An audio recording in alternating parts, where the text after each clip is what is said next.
Glória a Deus. Salmo 23. Bem conhecido, vamos repetir, diga com o pastor: o Senhor é meu pastor, Deus é o nosso pastor e nada nos faltará. O Senhor é meu pastor e nada me faltará. Salmo de Davi. Porque é importante a gente fazer essa declaração, em especial nesse tempo. Que tempo, pastor? Os últimos tempos. Se aproximando da última semana, as 70 semanas de Daniel. Nós estamos na última semana, nos preparando para entrar nos últimos dias, nos últimos tempos. O apóstolo Paulo, na carta a Timóteo, ele diz: nos últimos tempos, muitos apostatarão da fé, se desviarão da fé, serão atrevidos, arrogantes, mestres de si mesmos. Ninguém mais dá ouvido a nenhum pastor, nenhuma igreja mais, né? A pessoa, ela escolhe a igreja, o pastor, que traz, às vezes, muitas das vezes, mais facilidade. Aqueles que pregam a palavra genuína, não digo doutrina de homens, proibições de homens, mas a doutrina da Bíblia, da palavra de Deus. Muitos não estão mais querendo, procurando, né? Mas Davi aqui fala que Deus é o seu pastor. Ele usa a figura de um pastor de ovelhas para declarar. E nós também temos pastores, né? Homens de Deus. Tem os que fazem errados, os que escandalizam, mas tem os corretos, os tementes a Deus. E tem pessoas, lembra que Elias, quando destruiu lá, através da fé, da oração, os profetas de Baal, depois quiseram matá-lo, entrou em depressão e na sua oração ele diz: só sobrei eu, só tem eu aqui no monte de servo. Não, Deus falou: ainda tem 7.000 que não se dobraram a Baal. Tem outros homens de Deus, tem outras mulheres de Deus. Então não somos só nós. Tem os que fazem errado o caminho de Judas, ou que estão negando a Jesus, como Pedro, ou os que se desviaram na doutrina e no caminho de Balaão, se venderam profetas, mas também tem homens de Deus, mulheres de Deus ainda nessa terra, nossos irmãos, além de mim e de você. Diga glória a Deus. Então temor e tremor diante de Deus deve continuar. E declarando: o Senhor é meu pastor. Mas aqueles que Deus nos coloca como autoridade sobre nós, um pastor da igreja, um irmão, uma missionária, outros, são autoridades também. Nós temos que respeitar, obedecer e saber que todos nós temos um supremo pastor. Mas erraram comigo naquela igreja ou aqui na igreja, porque homens são falhos, mas Deus não. Por isso a gente tem que declarar. E se aproximando, como falávamos, dos últimos tempos, também vem a volta do Senhor Jesus e a aproximação da vinda do falso Messias, que Israel, o judeu, espera, que na verdade será o anticristo. Então as coisas vão se afunilando, como temos pregado e ensinado nesses últimos tempos. Mais do que nunca nós precisamos declarar: o Senhor é meu pastor e nada vai me faltar. Diga: eu recebo em nome de Jesus. Amém, gente? Nós vimos nesse ano passado as coisas mudarem. Mais tragédias climáticas acontecendo. É água, enchente, é fogo destruindo. E a tendência é piorar. As coisas vão encarecendo por quê? Porque o fogo pega na agricultura, vem e destrói casas, cidades, estados, como aconteceu no Rio Grande do Sul. Então o país tem que ajudar mais, é mais dinheiro. E isso acontece como? Como é que isso vai acontecer, melhor dizendo? Vai saindo de um lugar, vai ter que entrar. Então são mais impostos cobrados, e às vezes alguns indevidamente, porque poderia administrar de outra forma. Corrupção, o mal entrando, e aí vai ficando mais difícil. O custo de vida, a saúde, tudo engloba uma série de coisas. Como viver e sobreviver a isso? O crente, o cristão, tem que entender que Deus tem promessas para o seu povo e que nós vamos suportar até onde Deus permitir, nós vamos estar suportando. Mas nós devemos declarar o que está nesse salmo. Pastor, vai acontecer mais problemas, as profecias, os que dizem por aí? Sim. Mais domínio, né, dos homens ou dos poderosos sobre o povo? Sim. Mais enriquecimento dos ricos e empobrecimento dos pobres? É verdade, a Bíblia fala isso e é o que acontece e vai acontecer. E o que fazer? O povo de Deus? O povo de Deus tem que se agarrar à palavra de Deus. Antes de sermos cidadãos desse mundo, nós somos cidadãos agora do reino dos céus. Se batizou nas águas, aceitou Jesus, a vida aqui é passageira. Ah, mas trabalha, tem que educar filhos, tem um momento de descanso, de lazer, tem que pagar conta, mas temos que separar o nosso momento de comunhão com Deus e guardar a palavra de Deus. O Senhor é meu pastor e nada vai me faltar. Não vai faltar emprego, não vai faltar saúde, não vai faltar alívio, não vai faltar as finanças, as condições. Diga, levante a mão direita e diga: o Senhor é meu pastor e nada vai me faltar. Amém, gente? Através do remédio, tratamento ou não, com ou sem, não importa. Deus é o nosso pastor e nada vai nos faltar. Versículo 2 diz: ele me faz repousar em pastos verdejantes. Viu? Não vai faltar. A ovelha precisa do alimento, pastos. Então ele vai nos levar sempre para esse lugar de repouso. Pode ter uma dificuldade ou outra ali, acolá? Pode, faz parte. Mas a provisão de Deus, Jeová Jireh, vai prover na minha e na sua vida. Leva-me para junto das águas de descanso.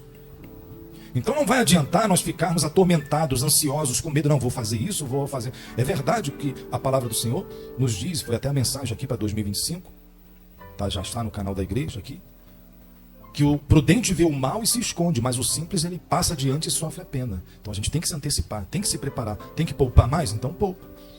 A pessoa vai gastando, chega no final do mês, ela não tem nenhum dinheiro de passagem, que diga-se de passagem, trocadilho aqui, já aumentou, né?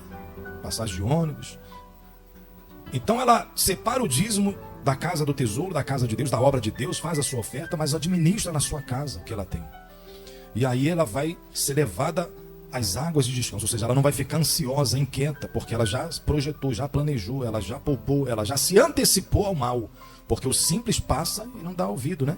E sofre a pena. Mas o prudente vê o mal e se esconde. Opa, estamos vivendo tempos difíceis, então deixa eu me preparar aqui. Minha saúde, minha idade, o casamento, a família, as finanças, cada área de nossas vidas, nós devemos ter em mente que Deus nos faz repousar e nos leva para a água de descanso, mas temos primeiro um passo a fazer. O primeiro passo sempre é meu e seu. Agora não tem mais jeito, como citamos aqui o caso do irmão. Até a medicina disse, olha, não tem mais jeito, agora é só Deus. Mas o passo que cabe a nós devemos continuar fazendo, cuidando da saúde, nos esforçando, evita alimento que faz mal, poupa as finanças, vem à igreja, congrega, busca em primeiro lugar o reino de Deus, a vida espiritual, a comunhão com Deus, porque o reino espiritual domina sobre o reino material. Então, em primeiro lugar, nós buscamos, nos fortalecemos e nos revestimos da armadura de Deus. Aí, o Senhor vai nos fazer repousar em pastos verdejantes e junto às águas de descanso, ou seja, vai ter alimento e vai ter a água. Sem água, sem alimento, o ser humano vai morrer, né? Uma hora morre. Mas Deus vai prover pastos verdejantes e águas de descanso. Verso 3, refrigera minha alma, guia-me pelas veredas da justiça por amor do seu nome. A alma não é o corpo, não é o espírito.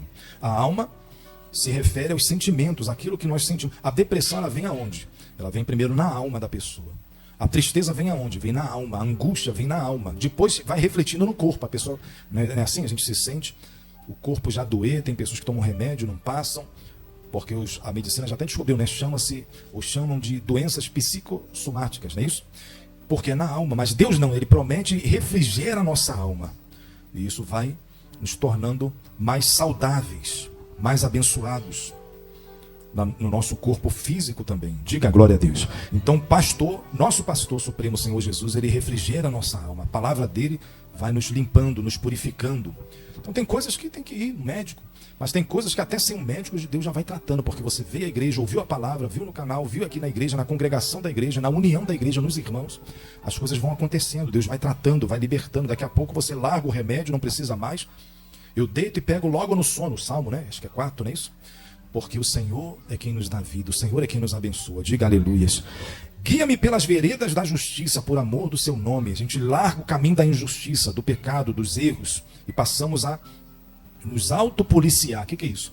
A polícia está ali policiando, está olhando, né? Vê onde é que tem um delito, um erro. Nós também devemos nos policiar, para que aquilo ali é o caminho de injustiça. Não, isso aí não é para mim. Isso aí é para a velha natureza, o velho homem, a velha mulher. Eu sou uma nova criatura, eu vou andar pelo caminho certo, o caminho da justiça. Amargura, mágoa, desobediência, rebeldia, resposta, xingamento. A pessoa larga essas coisas erradas, vício, bebida, drogas. Esse é o caminho da injustiça, tá? Então, Deus nos guia pelas veredas da justiça, por amor do Senhor. Mas eu conheço irmãos, crentes, igreja, ou até pastores, ou pastoras, ou líderes eclesiásticos que estão no caminho da injustiça, ou estão fazendo... É problema deles. Cada um vai dar conta de si. A gente tem que seguir ao pastor supremo. Você tem um pastor aqui sobre a sua vida, cobertura espiritual, orando, caminhando. Mas devemos seguir o pastor supremo, seguir só os exemplos bons. Por quê, pastor? Porque todos são falhos. Tem os maus exemplos, mas os bons exemplos a gente tem que seguir. Os maus exemplos a gente larga, deixa para lá. Quem entende, diga glória a Deus. Não nos colocando na posição de juízes. Cuidado. Autoridade espiritual é Deus que trata, não é você e nem eu. Quando Davi se encontrou com o rei Saul, ele ainda estava com o nome de rei, mesmo tendo sido rejeitado por Deus. Ele disse, eu não vou me atrever a tocar no ungido de Deus. Deus é que ungiu, Deus é que vai tratar com ele. Ele podia se vingar, podia até matar o rei, que estava querendo matar ele. Os seus servos discípulos falaram, vai lá, se vir. Não, longe de mim tocar naquele que Deus ungiu. Por isso o próprio Deus, lá no livro de Crônicas, se não me falha a memória, Reis, Crônicas, por ali, acho que é Crônicas, diz, Davi, meu servo, homem segundo o meu coração. Mas Davi pecou, fez atrocidades, mas ele pecou contra a santidade de Deus e ele teve perdão. Quando nós pecamos contra a santidade de Deus, nós temos perdão se nos arrependemos. Agora, pecar contra a autoridade de Deus não tem perdão. Lembra do diabo, Satanás? Ele quis usurpar a autoridade de Deus. Pecar não foi a santidade. Santidade de Deus, a pessoa cometeu um delito, mentiu, tropeçou ali, roubou. O ladrão da cruz, não foi? Então, pecou contra a santidade de Deus. A autoridade de Deus, não. Deixa que Deus trate, deixa que Deus cuide. São princípios, leis, regras, o que está na palavra. Quem quer fazer o contrário aí é com cada um, né?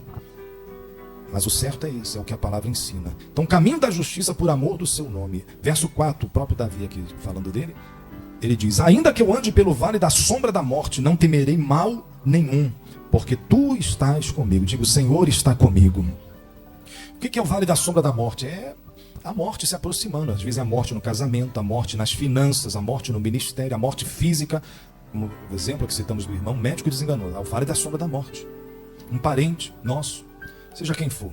Ainda que eu ande pelo vale da sombra da morte, não temerei mal nenhum, porque tu estás comigo, o Senhor está comigo. O teu bordão e o teu cajado me consolam. Então o bordão, o cajado do pastor, que tem aquela curvatura, serve para guiar as ovelhas. Se ela caísse em algum beco, né? Algum buraco, podia agarrar ela. Ou seja, vai livrar do lobo, dos predadores. Então o bordão, o cajado de Deus é para tudo isso. Então vai nos consolar, ainda que sintamos dor, ainda que nos confronte, ainda que a palavra seja mais forte. É a vara e o cajado de Deus nos consolando para que não venhamos trilhar o caminho da morte. Então passou pelo vale da sombra da morte ou estamos passando, eu não vou temer, porque o Senhor está comigo. Diga de novo, o Senhor é meu pastor e nada vai me faltar. Glória a Deus. Nós lemos vereda da justiça nos guiar. Lembra quando o povo passava pelo deserto? E o deserto, como não tem a umidade do ar, falta, né? E não tem as vegetações, é um extremo. É quase 50 graus durante o dia, calor intenso. E à noite pode chegar até 10 graus negativos. Qualquer deserto. E o povo estava passando no deserto. O que Deus fez? Está lá em Números, Deuteronômio. Deus enviou a coluna de nuvem para guiar o povo para ir para o caminho certo. E aquela coluna de nuvem aliviava aquele calor extremo no deserto. E de noite, naquele frio, era uma coluna de fogo. Guiava para a pessoa, o povo, né, de Israel, ir para o caminho certo. E Deus estava guardando ali, cuidando do seu povo. Então ele nos guia, cuidando, refrigerando a nossa alma. Diga, eu recebo em nome de Jesus. Cada área de nossas vidas, familiar, finanças, casamento, saúde. Então nós temos que crer. E como falamos, mesmo nesses últimos tempos, mesmo com as notícias ruins, nós devemos ler, tomar posse, crer e praticar. Glória a Deus. Verso 5. Preparas-me uma mesa na presença dos meus inimigos, dos meus adversários.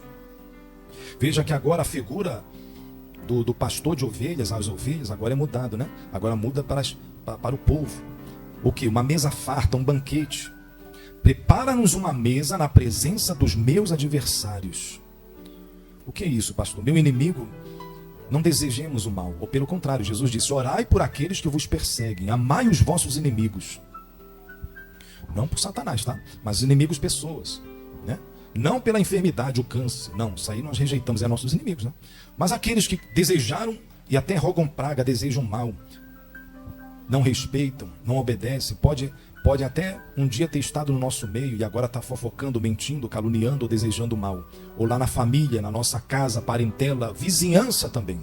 Está aqui, ó, não vamos orar pelo mal. Senhor, converte esses corações que não se partam desse mundo sem se arrependerem. Em especial os que são familiares e os irmãos, né? Que venham se arrepender, porque senão vai para o inferno mesmo. Mas orar não para a morte, pelo contrário, para que fiquem de pé e vejam na presença dos nossos inimigos, esses é que Deus nos prepara uma mesa. Ah, fulano, falou mal de mim, mas hoje está vendo a minha, nossa vitória. Ah, mas fofocou, desejou mal, mas hoje está vendo você e eu de pé. É isso aqui, é a promessa. Nos prepara uma mesa na presença dos nossos inimigos. Eles vão ficar vivos para ver a minha, nossa vitória. Diga, eu recebo em nome de Jesus. Glória a Deus. Não é o sentimento de vingança. A vingança pertence a Deus, mas está escrito. Eles vão ficar de pé e ver a mesa, o banquete que Deus está fazendo e realizando na sua vida familiar, ministerial, finanças, saúde. Diga de novo, glória a Deus. Unges-me a cabeça com óleo,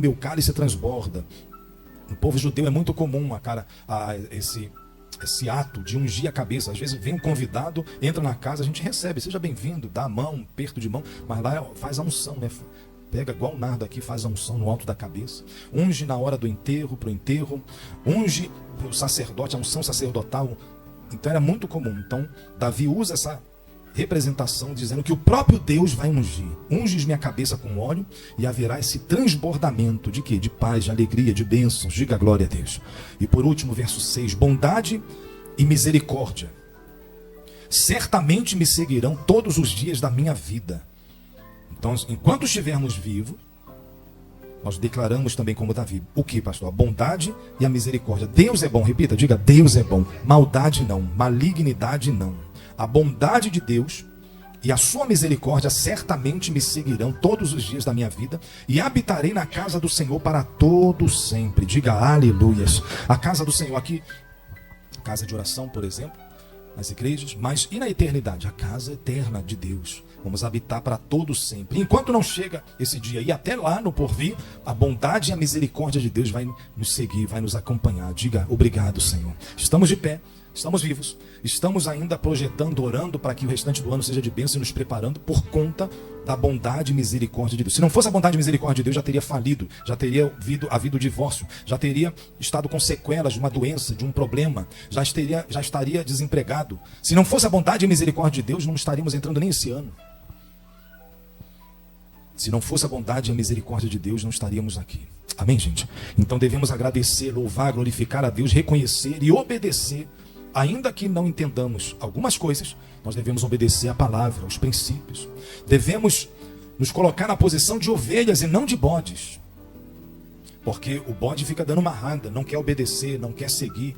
A ovelha é mansa, a ovelha obedece, a ovelha vai pelo caminho que o pastor está guiando, dirigindo. Então, princípio, regras e a palavra de Deus que nós devemos sempre. Mas vão me chamar de tolo, de bobo. Às vezes é bem preferível que os outros achem isso, mas eu estou com a minha consciência limpa diante de Deus, com o meu coração quebrantado. A velha natureza já passou, então eu vou esperar a justiça de Deus, eu vou guardar o meu coração. Provérbios capítulo 4, sobre tudo que se deve guardar, guarde o coração. Amém, gente? Porque estamos vivendo os últimos tempos, e nos últimos tempos muitos se apostatarão da fé. Muitos darão ouvidos a ensinos de demônios, ensinos malignos. Não é isso? Vamos terminar aqui, 1 Timóteo 4. Anote aí, para você ler, né? 1 Timóteo capítulo 4. Ora, o Espírito Santo afirma expressamente que nos últimos tempos alguns apostatarão da fé por obedecerem a espíritos enganadores e a ensinos de demônios. Dentro das igrejas hoje já tem igreja ensinando que pode haver a homossexualidade, vem de Deus. Ex-pastores, né? Até renomados, conhecidos, voltando para esses ensinos de demônios, pela hipocrisia dos que falam mentiras e que têm cauterizado a própria consciência, proíbem o casamento, exigem a abstinência de alimentos que Deus criou para serem recebidos, ou seja, doutrinas de homens. O que mais, pastor? Fora os apóstatas, o que está acontecendo no mundo, como sinais dos últimos tempos. O que fazer? O Senhor é meu pastor e nada vai me faltar. Tomar posse da promessa de Deus, em especial essa que é a mensagem de hoje dos Salmos, da nossa série de Salmos aqui, também do canal da igreja, Salmo 23. Bondade e misericórdia certamente nos seguirão todos os dias de nossas vidas e habitaremos para sempre na casa do Senhor. Diga, está ligado, diga obrigado, Senhor, diga glória a Deus. Amém? Mas a todos que nos assistem aqui no canal da IECA, passando aqui para pedir que você se inscreva no nosso canal. Quase 90% visualizam aqui o nosso canal e ainda não se inscreveram. Se inscreva aqui no canal da IECA, um canal de bênçãos da Igreja Evangélica Casa de Oração. Deus abençoe a todos.